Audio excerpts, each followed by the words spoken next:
Hello everyone, welcome to Sujitra's online session.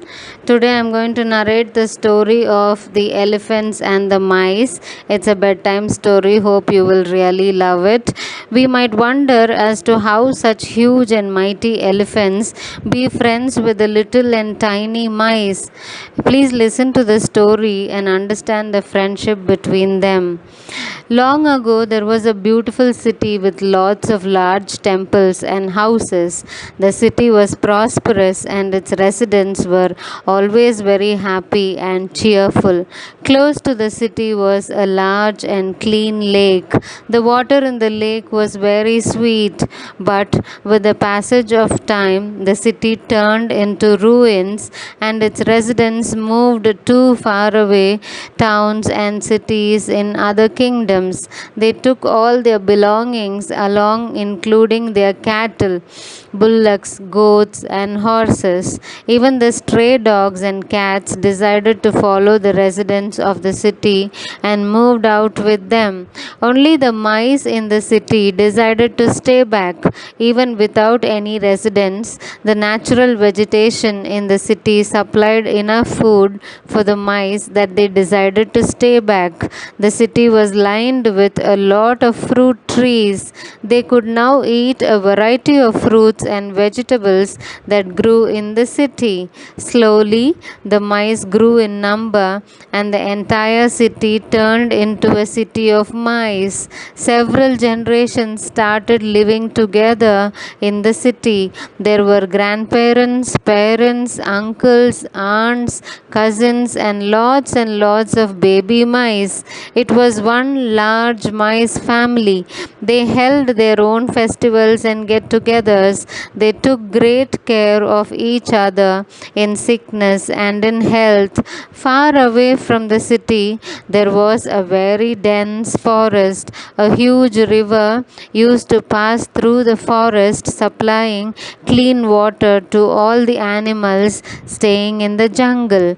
Almost the animals there were big herd of elephants. The elephants stayed in harmony with other animals in the jungle. The jungle provided them with ample food, water, and shelter. During one summer, the river ran dry due to very less rain. The animals in the forest started dying of thirst. The queen of the elephant herd asked all the young elephants to go in all directions in search of water. After a few days, one of the elephants came back to the queen elephant and told her about the lake near the mice city. The queen elephant at once ordered the herd to leave the forest and move towards the lake. As soon as the herd saw the lake, they started running towards it. They had not been in the water for many months and could not stop themselves from making a dash towards the lake. In their excitement, they did not notice that hundreds of mice were getting trampled under their feet. The mice tried to save themselves, but many were killed and injured. They also feared that on their way back from the lake, the elephants would unknowingly trample many more. An old mouse suggested that they should go and narrate the whole incident to the queen elephant. Further, they should request the queen elephant to take the herd from some other route.